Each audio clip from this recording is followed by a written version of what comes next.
వాళ్ళ యొక్క ఆశయాలను సాధించడానికి మనందరం కూడా ఎప్పటికప్పుడు మనందరం కలిసికట్టుగా పనిచేయాలని కోరుకుంటూ, అదేవిధంగా ఈరోజు మీకు ప్రత్యేక ధన్యవాదాలు తెలుపుతున్నాను. బీపీ మండల్ గారు మనకి ఏదైతే 1993లో ఇచ్చిన బీసీ ఏదైతే మండల్ కమిషన్ రిపోర్ట్ ద్వారా వచ్చిన రిజర్వేషన్లలో దాంట్లో క్రిమిలేయర్ అని పెట్టేది, క్రిమిలేయర్ కూడా ఒక వర్గానికి సంబంధించిన ఒక వర్గానికి రిజర్వేషన్ పోకుండా కింది వర్గాలకు, ఎందుకంటే అత్యంత పేదరికాలు ఉన్నటువంటి వర్గాలకు రిజర్వేషన్ అందాన్ని కాన్సెప్ట్ చేసిన నివేదిక.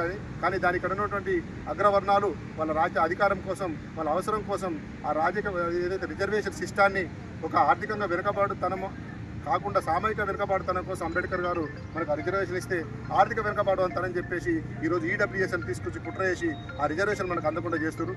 ఆ విషయాలు మనం పసిగట్టాల్సిన అవసరం ఉంది. మన వర్గాలకు మనకు రిజర్వేషన్ అందినప్పుడే మన మహనీయుల ఆశయాలు నెరవేరుతాయి. వాటికి మనం మన రిజర్వేషన్ సిస్టాన్ని కానీ మన యొక్క ఆత్మగౌరవాన్ని చెక్కిస్తున్నప్పుడు మనం అందరం కూడా ఏకం కావాలని కోరుకుంటున్నాం. అదేవిధంగా మనం ఈ దేశంలో ఉన్నటువంటి అంత మహాత్మా జ్యోతిబా పూలే కాంచెల్లి, గౌతమ బుద్ధుని కాంచెల్లి కూడా సామాజిక పరివర్తన కోసం పనిచేశారు. వాళ్ళందరి ఆలోచన విధానం మనం ముందుకు తీసుకెళ్తూ మనందరం ఎప్పటికప్పుడు మనందరం కూడా మన మహనీయ ఆలోచనల్ని, మహనీయ ఆశయాల కోసం పనిచేయాలని కోరుకుంటూ ఈ అవకాశం ఇచ్చినటువంటి శ్రావణ్కు ప్రత్యేకమైన ధన్యవాదాలు తెలుపుతున్నాను.